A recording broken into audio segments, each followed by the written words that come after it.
Muy bienvenido a este programa presentado por la Iglesia Cristiana Quad City en Prescott Valley, Arizona. Me llamo Andrés y le ofrecemos este mensaje de esperanza con el fin de que usted sea edificado. Creemos que tiene poder en sí para traer salvación y esperanza a toda persona que lo busca. Le invitamos a escuchar el mensaje en español con nosotros en vivo los domingos por la mañana a las 11. Este programa es una traducción de nuestro mensaje del 8 de diciembre del año 2024. Este mensaje está basado en la escritura del libro de Efesios, capítulo 2, versículos 11 al 22. Pablo recuerda que tanto judíos como gentiles eran impuros ante Dios y necesitaban ser purificados por Cristo. Para comprender el gran regalo que es la salvación, necesitamos recordar nuestra antigua condición natural e impura. Estos versículos son para ti si alguna vez te has sentido separado, excluido y desesperanzado. Nadie está alejado del amor de Cristo.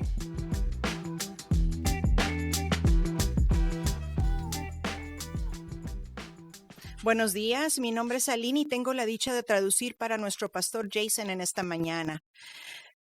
Es un honor el que nos acompañes en esta mañana aquí en Quad City y les damos la bienvenida a quienes se conectan online y quienes nos acompañan en Prescott Valley. Muchas gracias y bienvenidos. Y si tienen sus Biblias, les vamos a invitar a que las abran en Efesios capítulo 2. Seguimos con la serie del ascenso y la caída de la iglesia de Éfeso, con una historia de al menos 50 años de esta iglesia, de lo que fueron los Efesios, de lo que fue la iglesia y cómo ascendió y decayó durante estos 50 años. Nosotros aquí en la iglesia de Quad City estamos tratando de construir una iglesia que dure más allá aún de cuando nosotros ya no estemos. Así es que el día de hoy vamos a continuar en nuestro estudio en el capítulo 2 de Efesios. Así es que si tienen sus Biblias, les vamos a invitar a que las abran en Efesios capítulo 2.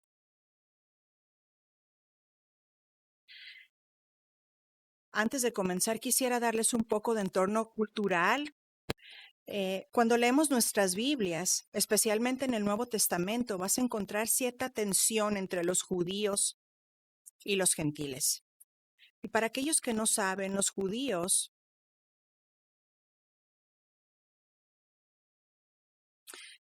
hay esta división de rivalidad entre los judíos y gentiles. Y para aquellos que no saben, los judíos son los judíos y siguen siendo los mismos de quienes escuchamos hablar hasta el día de hoy, aquellos cuyo linaje se extiende desde Abraham hasta Isaac. Así que tienes a los judíos en un lado y tiene a los gentiles en el otro lado. Los gentiles son todos los demás, aparte de los judíos. Así es que si no eres judío, eres gentil. De esta manera se divide lo que es la gente.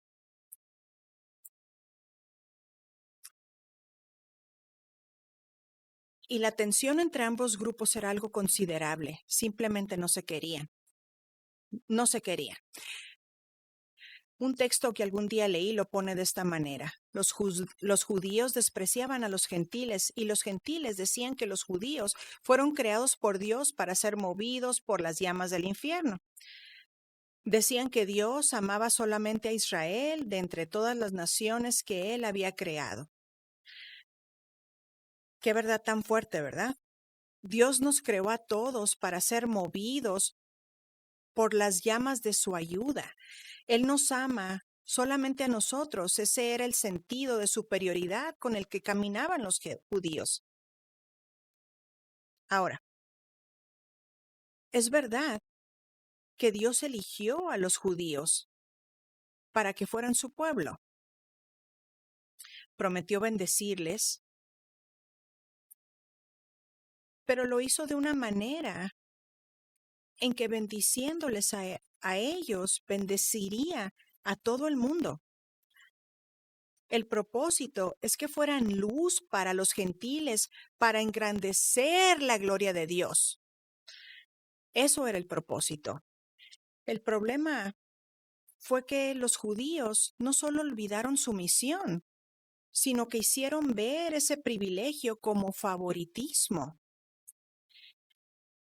Y se aprovecharon de su posición no solo para menospreciarlos, sino para despreciarlos. Y algo así como esos santurrones que creen que son mejores que los demás, no tardaron mucho en ganarse el desprecio de los demás. Todos los demás los despreciaban. Y si queremos poner todo esto en términos más modernos, yo quiero invitarlos a que piensen en la relación entre lo que son los palestinos y judíos. Y obviamente, sabemos que hoy en día se encuentran en guerra debido al despreciable ataque ocurrido hace un año.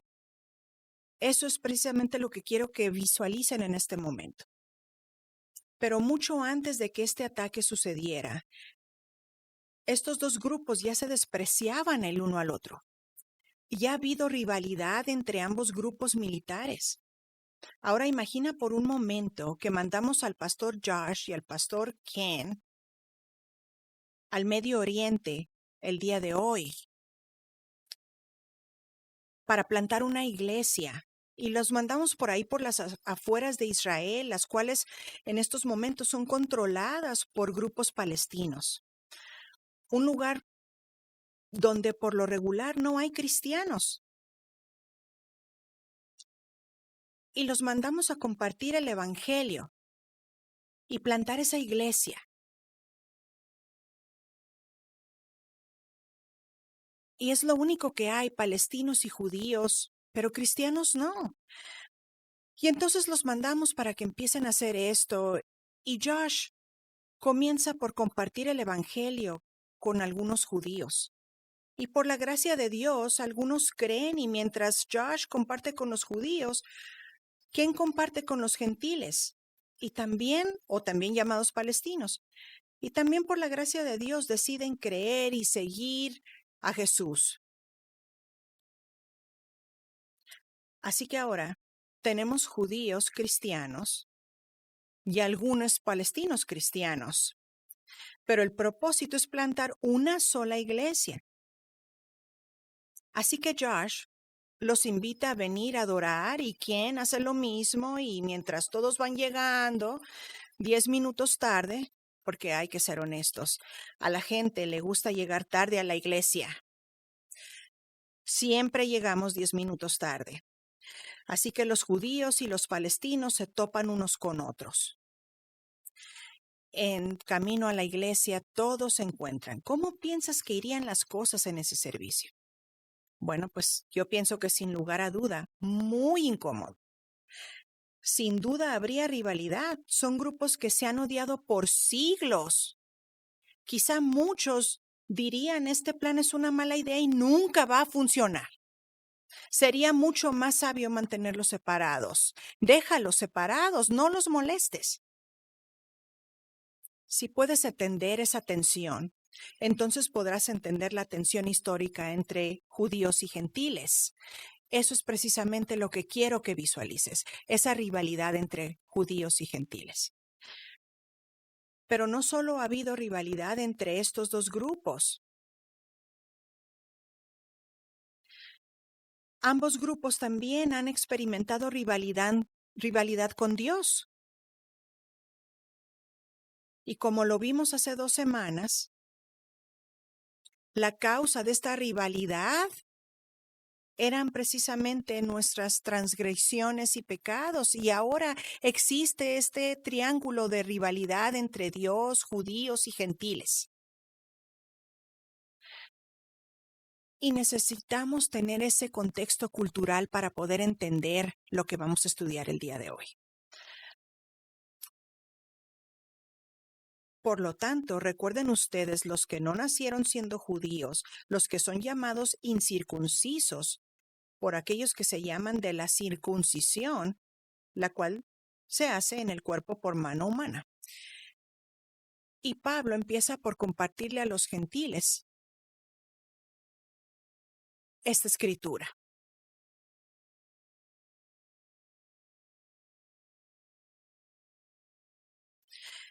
Y Pablo comienza hablándoles a los gentiles y les dice, recuerden lo que eran, y verás este llamado de Pablo a lo largo de sus cartas. Y muchas veces lo que nos llama a recordar es qué y quiénes éramos antes de Jesucristo, antes de que experimentara su gracia. A menudo nos llama a recordar lo que éramos antes de experimentar la gracia de Dios. Pero a veces es precisamente lo que Pablo hace. Trata de recordarte lo malo que eras, de dónde saliste, de dónde veniste. Porque es lo que pasa, podemos nosotros recordar lo bueno que ha hecho Jesús, pero hasta que nosotros no recordemos lo malo que nosotros hemos hecho, ese sacrificio tendrá algún sentido en nuestras vidas.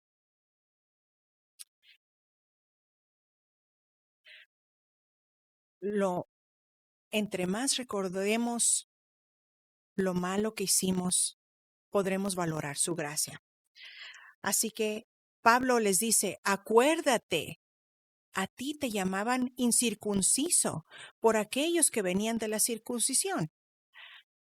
Así es que los judíos se llaman a ellos mismos los de la circuncisión y llaman a los gentiles los incircuncisos. Era una manera de ellos de cómo describir a estos bárbaros o salvajes como intrusos, y eran presumidos porque decían que ellos eran los privilegiados, que francamente no creo que tenían nada de qué jactarse, nada. Pero para ellos no era solo algo físico, sino espiritual. Era lo que ellos creían que los separaba de todos los demás. Era solamente una forma de decir, no somos iguales. Nosotros estamos dentro, tú no. Somos privilegiados, tú no lo eres. Nosotros somos santos, tú no. Nosotros somos los exclusivos de Dios, tú ni siquiera fuiste invitado. Y Pablo les recuerda a los gentiles, esa era precisamente tu posición. Pero esto es lo peor. Efesios 2:12 nos dice, recuerden que en ese entonces ustedes estaban separados de Cristo, excluidos de la ciudadanía de Israel y ajenos a los pactos de la promesa, sin esperanza y sin Dios en el mundo. Acuérdense del tiempo en el que no estaban en Cristo. Eran ciudadanos excluidos de Israel, la nación escogida por Dios. Tú eras excluido. Dios tenía una nación, ciudadanos, y tú no eras invitado. Eso es lo que Pablo les recuerda. Él no escogió tu nación, él no escogió Roma, Grecia, Egipto o América. Él escogió Israel. Y como no escogió tu nación, estás excluido de la ciudadanía de su nación. Y porque son gentiles, también están excluidos de todas las promesas de Dios. Dios hizo esas promesas para su pueblo y los judíos eran su pueblo. Esas promesas no eran para todos, eran solamente para su gente, su pueblo, por lo cual tú estás excluido. Y porque como no eres parte de las promesas, tampoco tienes esperanza. Y también sin Dios. Las promesas de Dios, mis hermanos, es donde nuestra esperanza habita. Y si tú no tienes las promesas, tampoco tienes esperanza y tampoco tienes a Dios. Tú puedes imaginarte qué tan difícil ¿Qué tan oscuro es vivir sin Dios? Y Pablo nos dice, esos son ustedes gentiles. Ustedes no tenían a Dios. Pablo quiere que recuerdes y les está escribiendo a estas personas que han sido seguidores de Jesús por décadas. Y les dice, no se te olvide qué tan malo eras. Y es también cierto para nosotros, y nosotros debemos recordar qué tan mal nuestra vida era sin Jesús.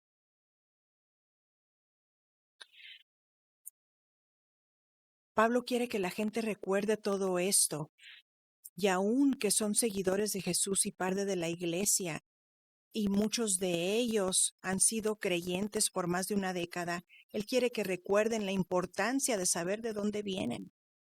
Pablo quiere que esta gente recuerde qué tan mal era su perspectiva.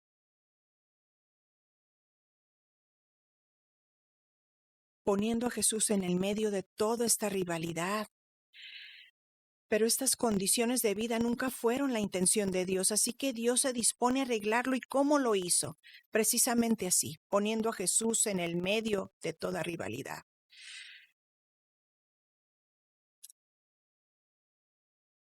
Porque Cristo es nuestra paz. De los dos pueblos ha hecho uno solo, derribando mediante su sacrificio el muro de enemistad que nos separaba. Pues anuló la ley con sus mandamientos y requisitos. Esto lo hizo para crear en sí mismo de los dos pueblos una nueva humanidad al hacer la paz. Así es que había rivalidad entre Dios, los gentiles y los judíos. Teníamos este triángulo de rivalidad y Dios puso a Jesús en el medio de este triángulo, en el medio de toda esta rivalidad. ¿Por qué lo hizo? El texto nos dice, para hacer estos dos grupos uno solo, una sola humanidad. ¿Y cómo lo hizo? Bueno, pues tomó a los judíos y les dijo, tú ya no eres judío, tú ahora eres en Cristo. Y ahora les dice a los gentiles, tú también estás en Cristo. Ahora ya no hay dos grupos, es solo uno. El único grupo que importa es aquel de quienes todos están en Cristo.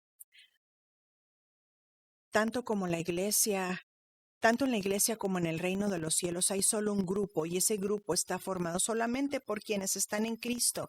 Y todo lo que antes separaba estos dos grupos no existe más. La carne ya no importa, circuncisos o incircuncisos ya no importa, descendientes o no de Abraham ya no importa, la nación en que naciste ya no importa. Negro, moreno, blanco o verde, ya no importa. De las tribus de Israel o de Arizona, ya no importa. Todo lo exterior que antes nos separaba de ellos, ya no importa. Lo único que importa es que ahora estás en Cristo. Y si estás en Cristo, ahora eres uno con todos los demás en Cristo. Pero esto se pone mejor. Efesios 2, del 15 al 16 nos dice, esto lo hizo para crear en sí mismo de los dos pueblos una nueva humanidad al hacer la paz, para reconciliar con Dios a ambos en un solo cuerpo mediante la cruz,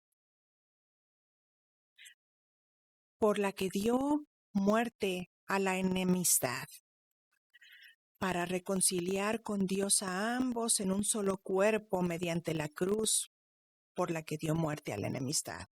Así que el propósito de Dios desde el principio no era tener dos grupos, los judíos y los gentiles. Jesús vino para terminar con la rivalidad entre Dios y los hombres, para hacer la paz. Dios vino a hacer la paz entre Dios y los hombres. Así es que voy a darles un poquito de claridad entre esto. Cuando hablo de hacer la paz, no te pierdas de esto. A menudo hablamos de la paz de Dios.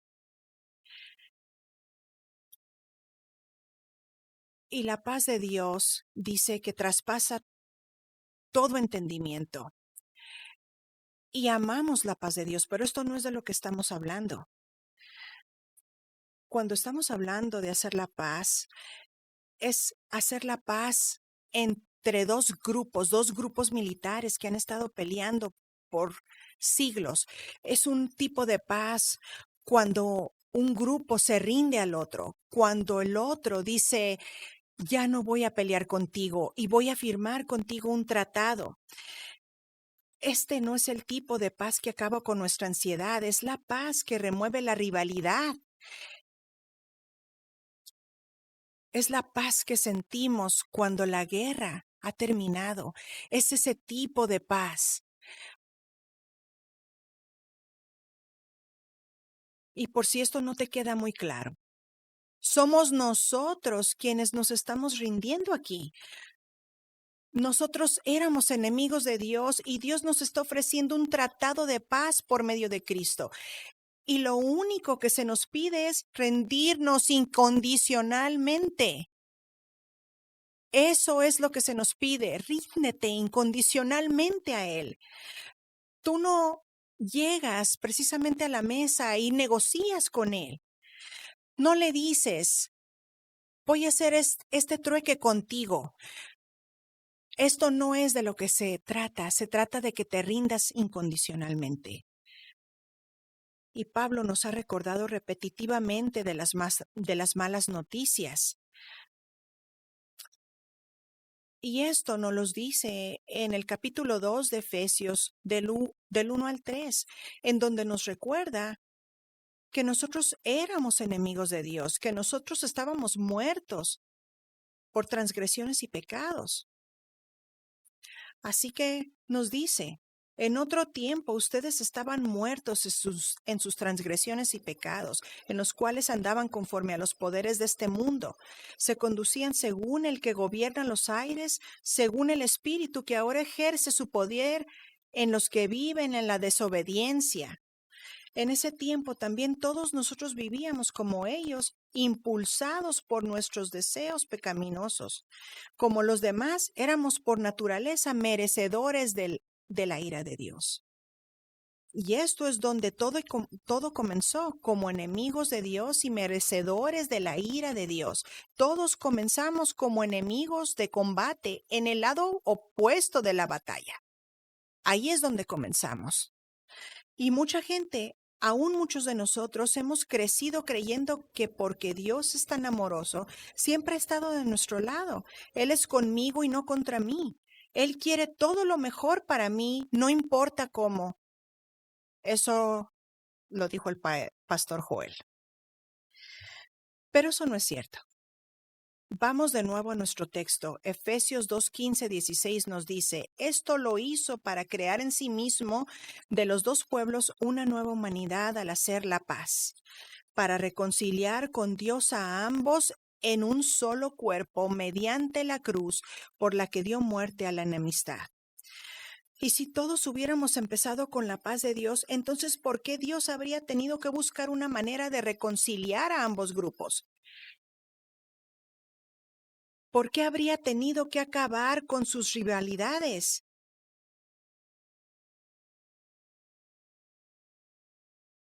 Les recuerdo que todos comenzamos como enemigos de Dios. Y Él tuvo que mandar a su Hijo para terminar con esas rivalidades. Es por eso que lo puso en medio de ambos grupos para ser reconciliados. Les recuerdo que todos comenzamos como enemigos de Dios. Pero en Cristo y por su sangre y por medio de la cruz, Dios abrió un camino para que nosotros estuviéramos en paz con Él y no fuésemos más sus enemigos. Nunca más.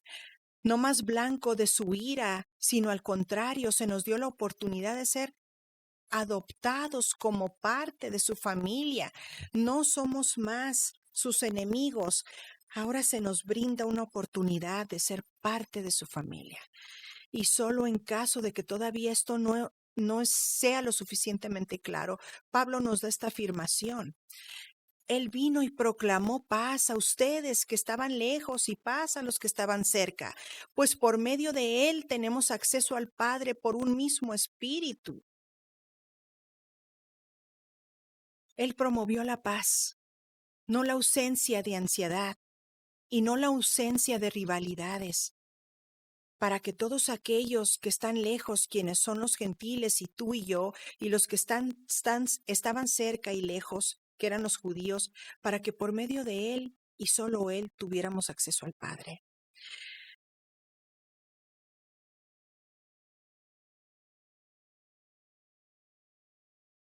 Esto es lo que Dios prometió hacer desde los tiempos del profeta Isaías, donde declara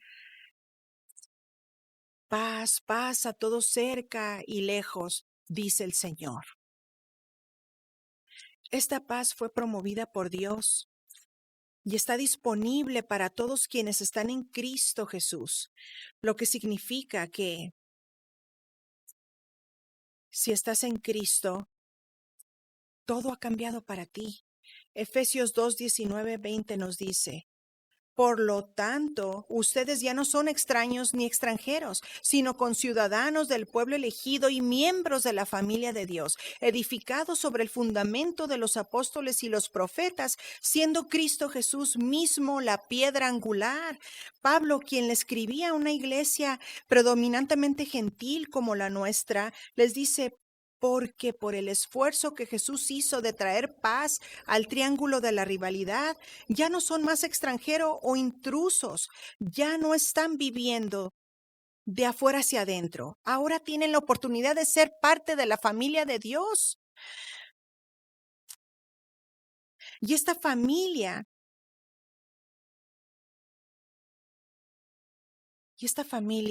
está construida en los cimientos de los apóstoles, quienes son la autoridad espiritual de los gentiles, y los profetas, quienes eran la autoridad espiritual de los judíos. Y la piedra, eso es precisamente lo que Él quiere, que sepas que aparte de todo esto, la piedra angular es Él, es Jesús, por su autoridad espiritual.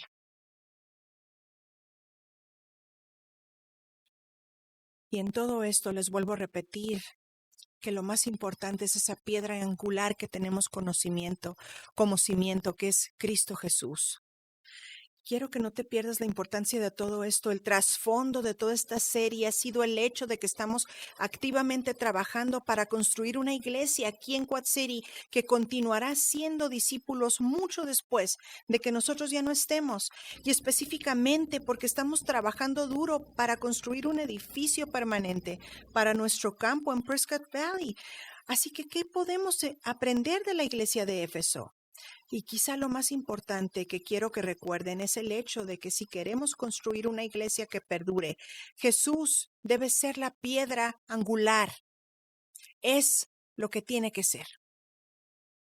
Si tienes conocimiento en cuestiones de construcción, debes saber que si la piedra angular está mal, todo está mal. Todo está mal. Este es el primer paso y tenemos que hacerlo bien. Esto es precisamente lo que tenemos que hacer. Ten tu piedra angular, que en este caso es Jesús, porque si no todo estará mal. Jesús y su mensaje de gracia deben ser la piedra angular en todo lo que hagamos. La iglesia no durará si se construye sobre mí y mi personalidad estelar.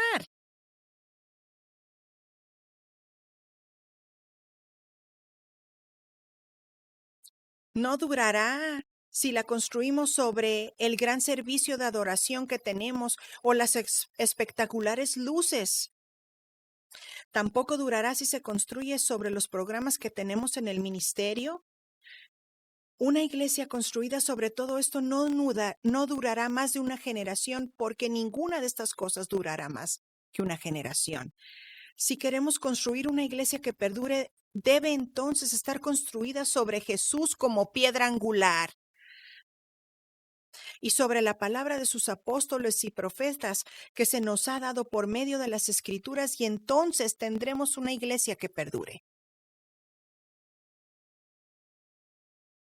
Y entonces tendremos una hermosa realidad como esta. En él, todo el edificio, bien armado, se va levantando para llegar a ser un templo santo en el Señor. En él también ustedes son edificados juntamente para ser morada de Dios por su Espíritu. Tú también eres edificado para ser la morada de Dios por su Espíritu. Así es que no te pierdas de esto. Pablo le escribe esto a un grupo de creyentes locales y les dice: se está construyendo un edificio y sus cimientos son los apóstoles y profetas, y su piedra angular es Jesús. Y todos quienes están en él se están edificando juntamente para llegar a ser un templo santo, una morada donde Dios y su Espíritu viven. En otras palabras, tú eres uno de esos ladrillos en la pared de la morada de Dios. Eso es lo que eres. Se está edificando un templo y se está construyendo. Mientras Dios toma tu vida y la entrelaza con tu propia vida y la pone sobre tu vida y la va tejiendo con tu nueva vida. Y Dios está usando nuestras vidas como si fuéramos legos, porque somos su templo. Y es entre esos bloques donde se entrelaza con las vidas de los santos. Y Pablo les está recordando a esta iglesia, que es la morada donde Dios vive. Esta iglesia que se interconecta con la vida de los santos, es donde Dios vive. Somos su templo. Y otra vez, Pablo le está recordando a la iglesia y nos recuerda a nosotros que la morada de Dios no está en el bosque ni en las montañas, no está en la playa ni en los lagos. La morada de Dios está aquí, en medio de su pueblo, aquí, en el medio de esta iglesia, donde nuestras vidas se interlazan la una con la otra. Ahí es donde Él vive. Aquí es donde Dios y su Espíritu viven, no en un edificio construido por manos humanas, pero por las vidas entrelazadas de aquellos que viven en Él. Lo que experimentamos al reunirnos a adorar es algo único en el universo. Dios está construyendo algo grande. Él está construyendo algo grande con tu vida y con la mía, una morada donde Él vive. Y les pregunto lo siguiente: ¿qué tan grande piensas que este templo debería de ser?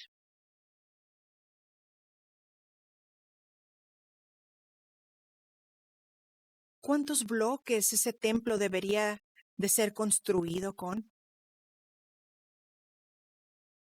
¿Cuánta gente debía ser invitada a formar parte de esa construcción, de esa morada donde Dios vive? ¿Cuántos? Y la respuesta